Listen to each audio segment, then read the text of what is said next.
नमस्कार, दैनिक सवेरा टीवी देख रहे हैं आप। मैं हूं आपके साथ तन्वी शर्मा। हिमाचल प्रदेश सचिवालय में कोटखाई के प्रतिनिधि मंडल ने शिक्षा मंत्री रोहित ठाकुर से मुलाकात की। इस दौरान रोहित ठाकुर ने कहा कि सरकार आम जनता के हित के कार्यों के लिए प्रतिबद्धता से काम कर रही है। वहीं उन्होंने टीजीटी के 900 पद भरे जाने को लेकर जारी हुई नोटिफिकेशन का जिक्र करते हुए कहा कि प्रदेश में जल्द इन पदों पर भर्ती होगी। साथ ही 2521 रिक्त पदों पर बैच वाइज भर्ती की जाएगी। बता दें कि शिक्षा विभाग के 6000 पद खाली पड़े हैं, जिन्हें भरने की प्रक्रिया चल रही है।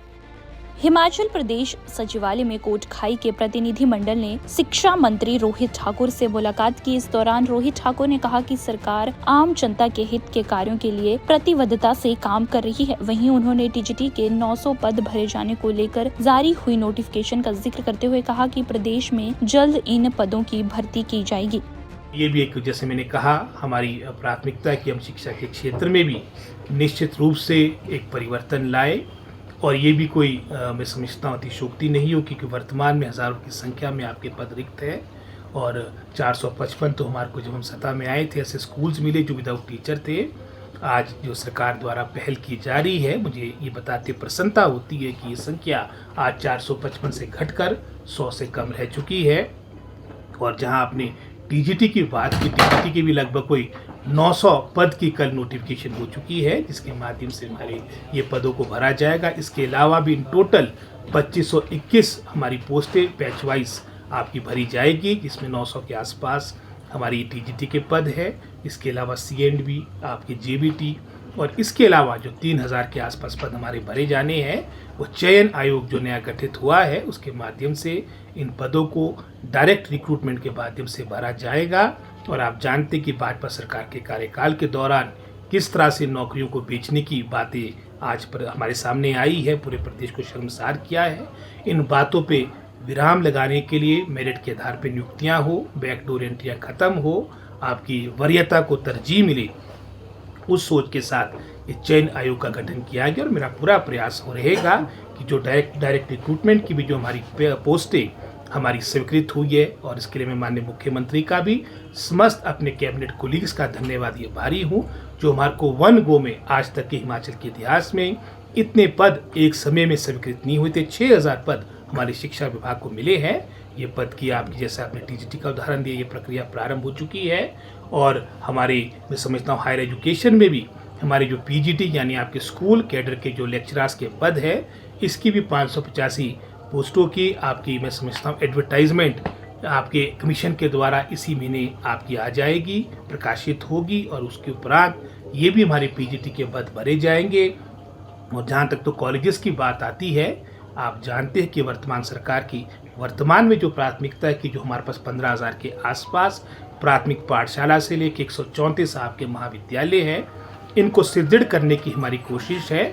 हम ऐसा नहीं करेंगे भारतीय जनता पार्टी के कार्यकाल के दौरान, जहां इन्होंने 4.5 वर्ष तक, इनको 2017 के अंत में जनमत मिल गया था, शुरू के 4.5 वर्ष में सिर्फ 2 कॉलेज खोले, और अंतिम जब चुनाव को मात्र 3-4-5 महीने रह गए थे, इन्होंने 2 दर्जन कॉलेज खोल दिए। जैसे मैंने पहले कहा, हमारी प्रायोरिटी, हमारी प्राथमिकता, हमारी सोच कि जो मौजूदा हमारी शिक्षण संस्थान है इसको सुदृढ़ किया जाए, इनको स्ट्रेंथन किया जाए, और आने वाले समय में नीड बेस्ड हमारे संस्थान खुले, उसके बारे में भी सरकार निश्चित रूप में समय आने पर विचार करेगी। जहाँ महाविद्यालय की बात कर रहा था, 134 में से 105 ऐसे महाविद्यालय थे भारतीय जनता पार्टी के कार्यकाल के दौरान जो विदाउट प्रिंसिपल थे, वहाँ पर रेगुलर प्रिंसिपल्स नहीं थे।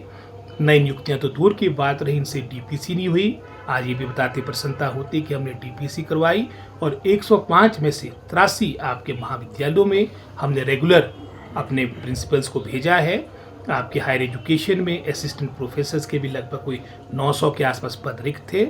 इसमें से भी 550 की हमारी जो भर्ती की प्रक्रिया चली है, 400 को नियुक्तियां दी जा चुकी है। और आप किसी भी दुर्गम क्षेत्र में जाएंगे तो निश्चित रूप में आपको 6-8 महीनों में एक परिवर्तन देखने को मिलेगा। कुछ हमारे 150 के आसपास एपीज की अभी चयन प्रक्रिया चली है, इसमें हमारे अधिकतर हमारे कॉमर्स स्ट्रीम के, हमारे साइंस स्ट्रीम के हमारे एपीज, इनकी शीघ्र नियुक्तियाँ होगी, और इनको भी हम अपने जो हमारे महाविद्यालय जहाँ रिक्त पड़े पद इनको वहाँ भेजेंगे। वहीं बताते चले शिक्षा मंत्री रोहित ठाकुर ने हिमाचल बीजेपी अध्यक्ष डॉक्टर राजीव बिंदल के बयान पर भी पलटवार किया। उन्होंने कहा कि डॉक्टर राजीव बिंदल को इस तरह से देने की बजाय केंद्र से हिमाचल प्रदेश के लिए सहायता लानी चाहिए। उन्होंने कहा कि प्रदेश में 7 में से 6 सांसद भाजपा के हैं, लेकिन कोई विशेष पैकेज की मांग नहीं कर रहा। उन्होंने कहा कि मुख्यमंत्री सुखविंदर सिंह सुक्खू ने हिमाचल प्रदेश के ही संसाधनों से 4,500 करोड़ की मदद हिमाचल प्रदेश में आपदा प्रभावितों को दी है। उन्होंने कहा कि संभव है कि भाजपा लोकसभा चुनाव के मद्देनजर अब सरकार हिमाचल की मदद करे, लेकिन हिमाचल प्रदेश सरकार अपने संसाधनों से प्रभावितों की मदद कर रही है। उन्होंने कहा कि पूर्व भाजपा सरकार ने आखिरी 6 महीनों में संस्थान खोलकर प्रदेश पर आर्थिक बोझ लादने का काम किया है।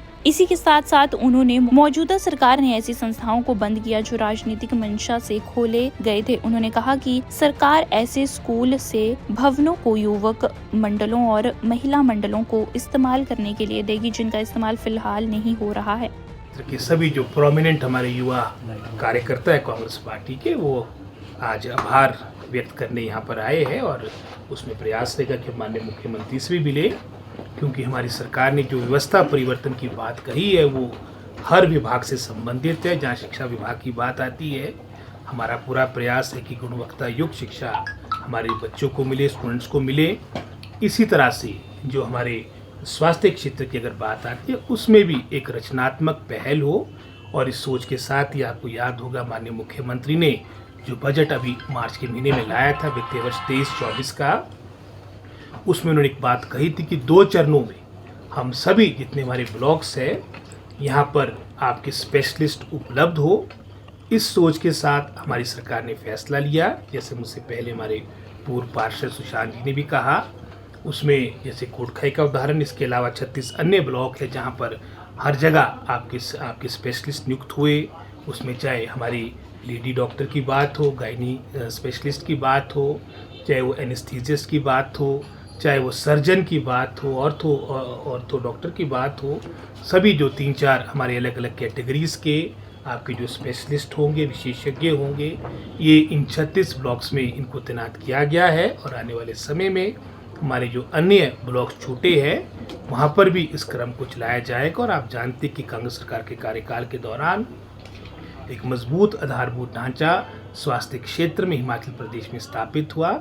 और आज हमें गर्व है कि लगभग 6 मेडिकल कॉलेज आपके पूरे प्रदेश में हैं। और ये सभी के सब, चाहे टांडा की बात हो, चाहे इंदिरा गांधी मेडिकल कॉलेज की बात हो, मंडी की बात हो, चाहे वो सिरमौर नाहन की बात हो, चाहे वो चंबा हमीरपुर की बात है, सभी मेडिकल कॉलेजेस कांग्रेस सरकार के कार्यकाल के दौरान खुले हैं। और इनके माध्यम से हर वर्ष हमारे को मैं समझता हूँ 800-900 डॉक्टर्स मिलते हैं, जिससे मैं समझता हूँ काफ़ी हद तक हमारे ग्रामीण क्षेत्र की जो स्वास्थ्य सेवाएं हैं आपकी, मैं समझता हूँ उसमें सुधार आया है। और इसी सोच के साथ हमारी सरकार ने ये फैसला लिया है। 400-500 के आसपास हमारे, जो मैं अपने कार्यकाल की बात कर रहा हूँ, जो हमने स्कूल्स बंद किए हैं वो स्कूल्स थे जहाँ पर 0 इनरोलमेंट थी। कई जगह तो टीचर्स की भी तैनाती थी। जैसे मैंने अपने जब आपसे बात कर रहा था, मैंने बात कही थी कि 455 में से अब मात्र 100 के आसपास स्कूल रह गए विदाउट टीचर।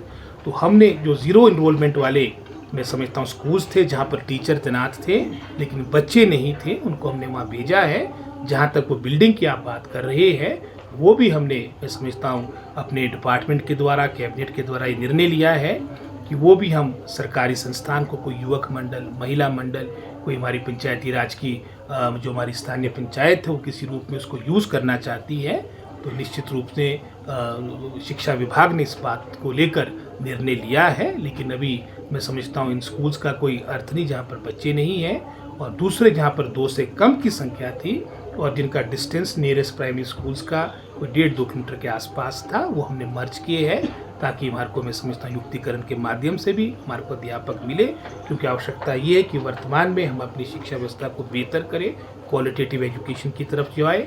और साथ ही साथ इस सोच के साथ हमने जो निर्णय लिया था, उस सोच के साथ मैं समझता हूँ अन्य भी जो हमने पद अभी स्वीकृत करवाए, इसके बारे में आपको मैं पहले बता चुका हूँ। ठीक है। हमारे भारतीय जनता पार्टी के अध्यक्ष की बात है, होता ये बेहतर था कि जितनी बड़ी आपदा प्रदेश पे आई, इन बातों को लेकर मैं समझता हूँ कुछ ये केंद्र में जाकर, क्योंकि 7 में से 6 सांसद इनके हैं और इतनी बड़ी त्रासदी हिमाचल प्रदेश में जिसका कहीं पर भी आज तक के हिमाचल के इतिहास में वर्णन नहीं। आज प्रदेश सरकार अपने आय के साधन को बढ़ाने की कोशिश कर रही है। कहीं इस तरह की कोई, अगर मैं समझता कोई इस तरह का प्रभाव पड़ रहा होगा कि उसमें बहुत प्रभाव हमारे स्थानीय जनता जनार्दन पे पड़ रहा होगा, तो निश्चित रूप में इन बातों को लेके पुनर्विचार करेंगे। लेकिन आज आवश्यकता है कि हम अपनी रिसोर्स मोबिलाइजेशन ये प्रारंभ करें, ताकि जो एक कर्ज का चक्कर, उदाहरण के तौर पे हिमाचल प्रदेश में 76,000 करोड़ का कर्ज है। हर व्यक्ति, चाहे वो पत्रकार की बात है, चाहे नेताओं की बात है, चाहे स्थानीय जनता जनार्दन की बात है, हर व्यक्ति पर 1,02,000 का कर्ज है। इस कर्ज से हम कैसे बाहर आए? देनदारियाँ लगभग 10,600 करोड़ के विलंबित है, जो हमने डीए के रूप में, हमने अपने ग्रेच्युटी के रूप में अपने पेंशनर्स को, अपने कर्मचारियों को देना है। तो मैं समझता हूँ बेहतर था ये भारतीय जनता पार्टी के हमारे नेता केंद्र में जाते, प्रदेश सरकार की मदद करते। लेकिन वही बात है कि बातें बड़ी बड़ी हुई, दर्शन छोटे हुए। कोई भी राहत मात्र 200 करोड़ की प्रदेश सरकार को बुरे वक्त में मिली नहीं। अब 24 का चुनाव आ रहा है कि 24 के चुनाव के मद्देनज़र शायद कुछ ये हमारे को राहत दे, वो अलग बात है। लेकिन हम माननीय मुख्यमंत्री सुखविंदर सिंह सुक्खू जी के आभारी है, जिन्होंने विशेष एक आर्थिक पैकेज जो प्रभावित लोग के लिए लाया है। ये हिमाचल प्रदेश के इतिहास में नहीं, पूरे भारतवर्ष के इतिहास में ये पहला इस तरह से प्रभावितों के हक में लिया गया निर्णय है, जो मात्र पहले 1,30,000 के आसपास, अगर आपका किसी का घर पूर्ण रूप से क्षतिग्रस्त होता था तो पहले, चाहे प्रदेश सरकार का रिलीफ मैनुअल था, चाहे केंद्र सरकार का रिलीफ मैनुअल था, मात्र 1,30,000 के आसपास की राशि मिलती थी। इसमें आज को बढ़ाकर 7 लाख किया गया है। कितना प्रतिशत बढ़ा है आप समझ सकते हैं। जो पार्शली डैमेज हाउसेस को मात्र 6,500 मिलते थे, उसमें 1 लाख की राशि की गई है। 4,500 करोड़ का पैकेज है। और वर्तमान सरकार, हमारी प्राथमिकता पुनर्वास राहत कार्य है, क्योंकि जिस तरह से माननीय मुख्यमंत्री ने बात कही है कि आज चाहे हमारे को अपनी जो हमारी स्कीम्स जो हमने अनाउंस की थी बजट में, अगर उसमें भी आंशिक रूप से कटौती करनी पड़ेगी, हम करेंगे। क्योंकि सबसे महत्वपूर्ण प्रदेश सरकार का पुनः हमारी जो एक तरह से जो सामान्य जनजीवन है उसको पटरी पे लाना है। और हमारा पहली प्राथमिकता वर्तमान में हमारे राहत कार्य, पुनर्वास, रिहेबिलिटेशन है। और इस सोच के साथ हमारी सरकार आगे कार्य कर रही है।